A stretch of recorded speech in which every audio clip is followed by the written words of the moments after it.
नमस्कार मित्रों, BSc second year में अपना वेक्टर कैलकुलस चल रहा है।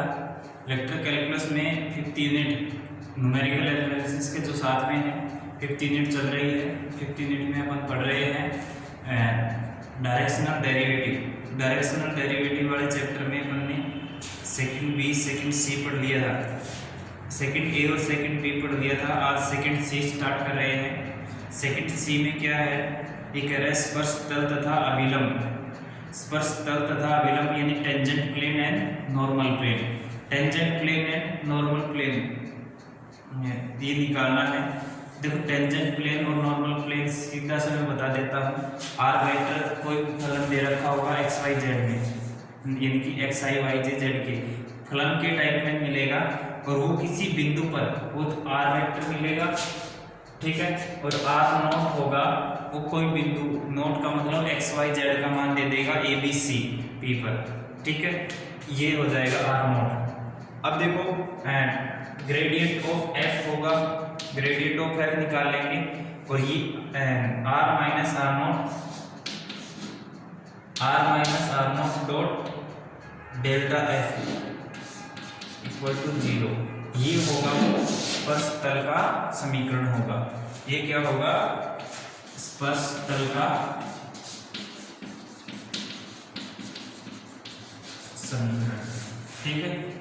ये स्पर्श तल का समीकरण, देखो वापस से स्पर्श तल का समीकरण आर वेक्टर अपने को मिलेगा किसी पॉइंट पे, जो भी पॉइंट में दिया हुआ है उस पॉइंट पे आर नॉट की वैल्यू निकालेंगे। R vector minus r vector r not vector और फिर ग्रेडियंट ऑफ एफ निकालेंगे, ठीक है। एफ दिया हुआ मिलेगा, उसका ग्रेडियंट निकालेंगे। तो r vector minus are not vector dot gradient of f equal to 0। तो ये होगा स्पर्श तल का समीकरण, ठीक है।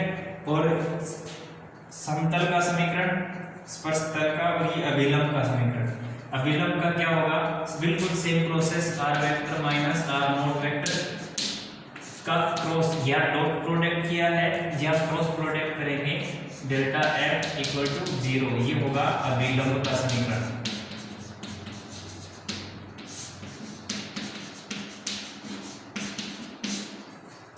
स्पर्श तल का समीकरण डॉट प्रोडक्ट इक्वल टू 0 होगा तो स्पर्श तल का, और क्रॉस प्रोडक्ट 0 के इक्वल होगा तो वो अभिलंब का समीकरण होगा, ठीक है। स्पर्श तल का समीकरण हो गया और अभिलंब का समीकरण हो गया। अब देखो स्पर्श रेखा तथा अभिलंब समतल का समीकरण। स्पर्श रेखा तथा अभिलंब समतल का समीकरण। अब देखो यहाँ क्या करेंगे, बिल्कुल सेम प्रोसेस, F1 और F2 मिलेंगे, डेल F1 निकालेंगे और डेल F2 निकालेंगे, ठीक है। और आर वेक्टर और आर नॉट वेक्टर अपने को मिलेंगे। और स्पर्श रेखा का समीकरण निकालने के लिए R vector minus are not vector cross करेंगे, del F1 cross del F2 और एट पॉइंट P पर, ये भी एट पॉइंट P पर और वो 0 के इक्वल आएगा, ठीक है। ये हो गया स्पर्श रेखा का समीकरण, P पर स्पर्श रेखा का समीकरण।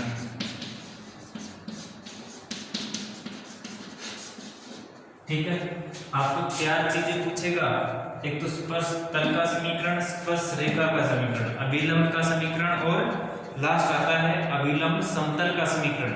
अभिलंब समतल का समीकरण के लिए क्या करेंगे, बिल्कुल सेम ऐसे केस की r vector minus are not vector का, और ये इसमें क्रॉस प्रोडक्ट किया था, अब डॉट प्रोडक्ट करेंगे। डॉट प्रोडक्ट के लिए del F1 at point P cross del F2 at point P और ये इक्वल टू 0। ये होगा अभिलंब समतल का समीकरण।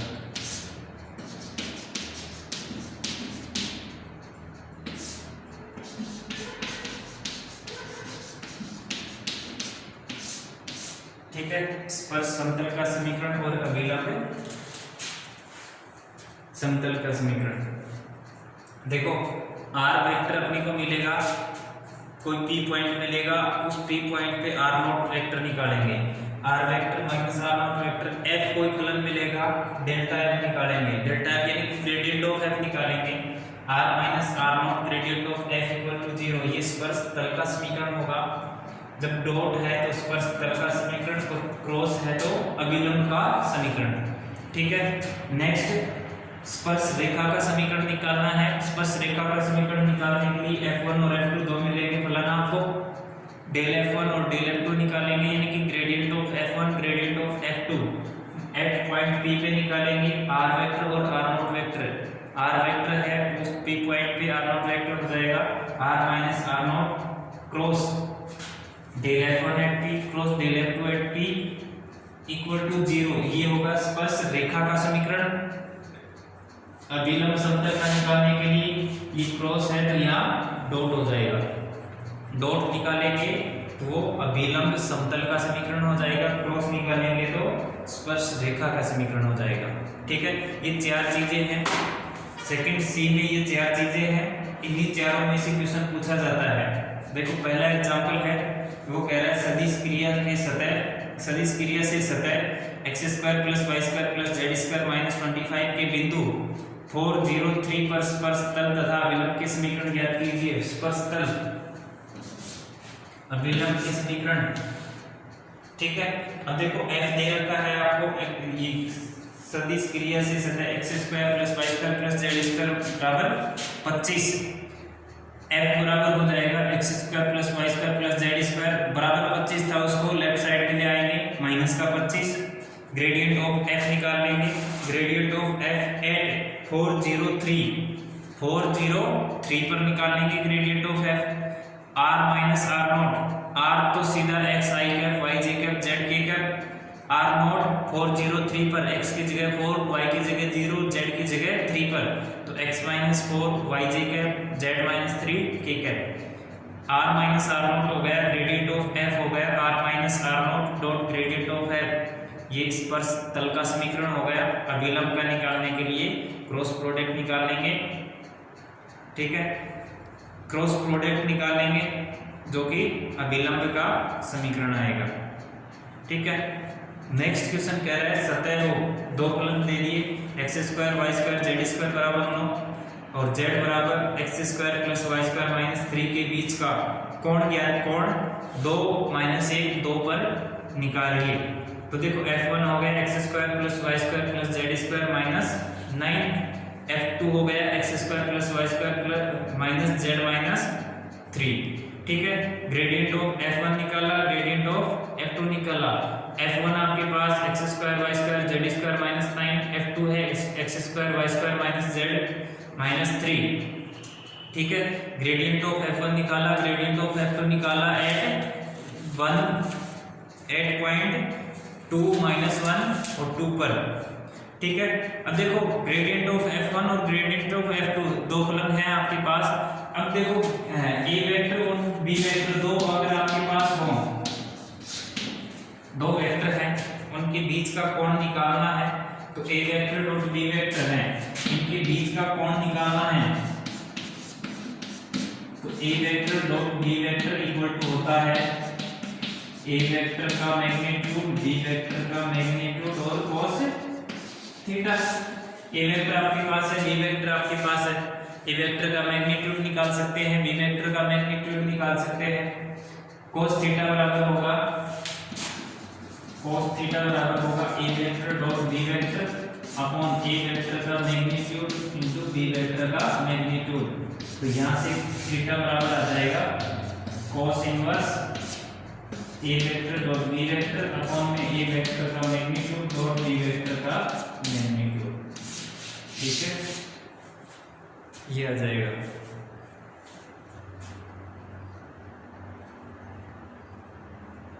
नेक्स्ट क्वेश्चन देखो, एग्जांपल नंबर 3 है, सतह x square plus y square plus z square बराबर 1, x plus y plus Z बराबर 1 के प्रतिच्छेदन से व्यक्त होने वाले वक्र के बिंदु 1 0 0 पर स्पर्श रेखा तथा अभिलंब समतल। डेल f1 आपके पास है, डेल f2, f1 दे रखा है, f2 दे रखा है, तो डेल f1 निकाल लेंगे, डेल f2 निकाल लेंगे।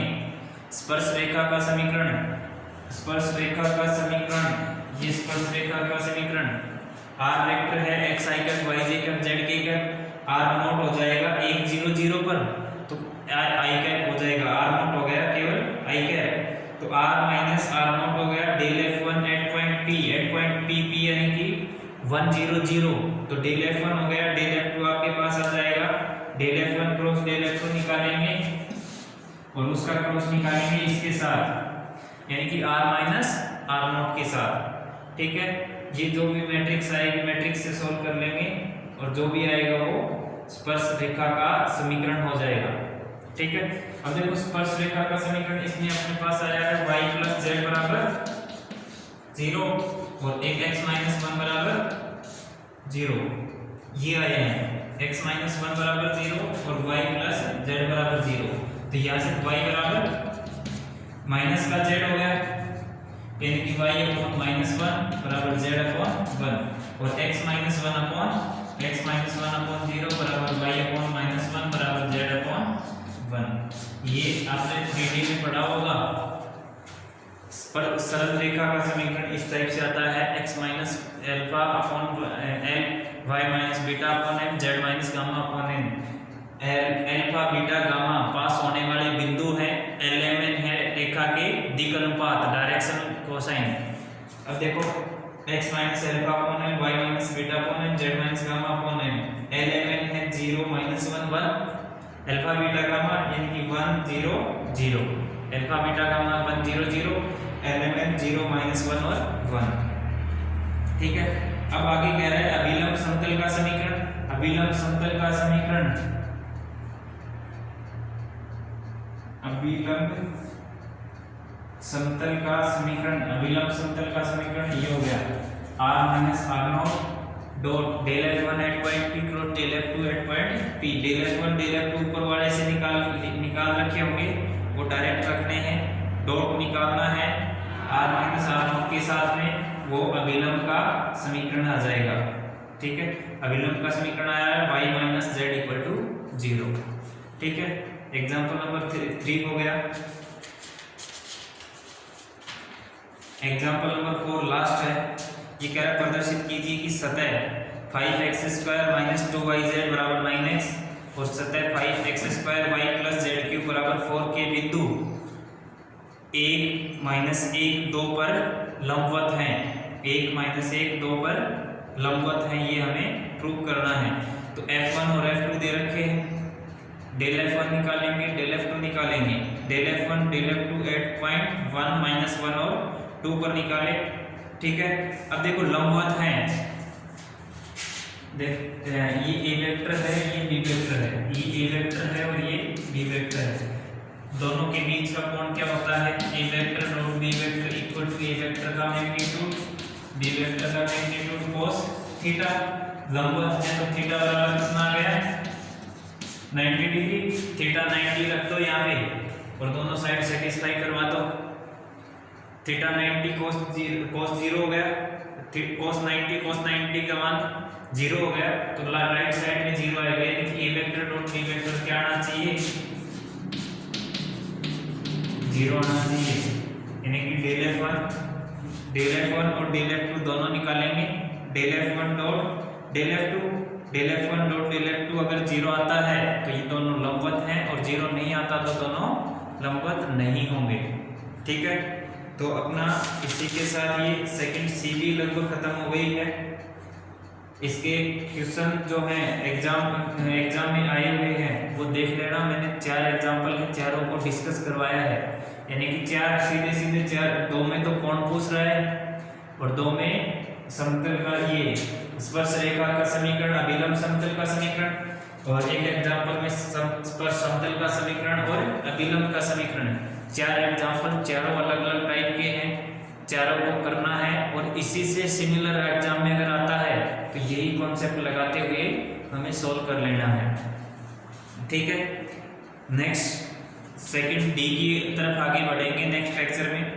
वो कह रहा है डाइवर्जेंस ऑफ ए वेक्टर का अपसरण, सदिश का अपसरण, डाइवर्जेंस ऑफ ए वेक्टर। ठीक है, तो ये नेक्स्ट लेक्चर में देखेंगे।